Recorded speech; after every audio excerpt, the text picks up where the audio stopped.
आज दिनांक 31/12/2025 डिसेंबर हा वर्षाचा शेवटचा दिवस आहे आणि आम्ही माननीय जिल्हाधिकारी मिताली शेट्टी मॅडमांना आज उपोषणाबाबत निवेदन दिलेलं आहे। उपोषण का करावं लागतं आहे? बोगस दिव्यांग जे आहेत त्यांच्या चौकशी होत नाही आहे, त्याशा दिव्यांग कर्मचाऱ्यांची चौकशी झाली पाहिजे। त्याच्यानंतर ज्या बिल्डिंग्स आहेत त्यांच्या चिकन स्टाईल त्यांचे ॲक्सेस ॲडिट झालं पाहिजे।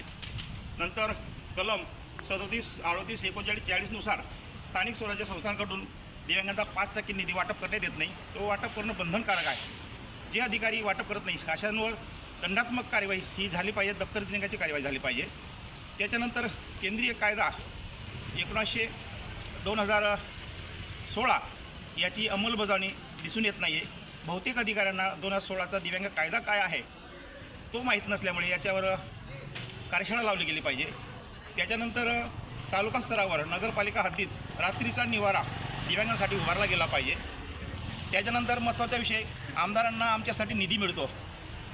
आमदार खासदारांनी 30 लाख रुपये दरवर्षी खर्च करणे बंधनकारक असताना हा खर्च होताना दिसत नाही आहे आणि तो कशासाठी खर्च केला ते आम्हाला कळवलं गेलं नाही किंवा ते झालं पाहिजे।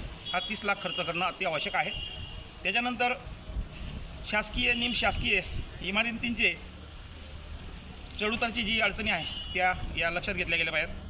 दिव्यांगांना स्वयंरोजगारासाठी तयार गाळे व 200 स्क्वेअर फूट जागा देणं बंधनकारक आहे।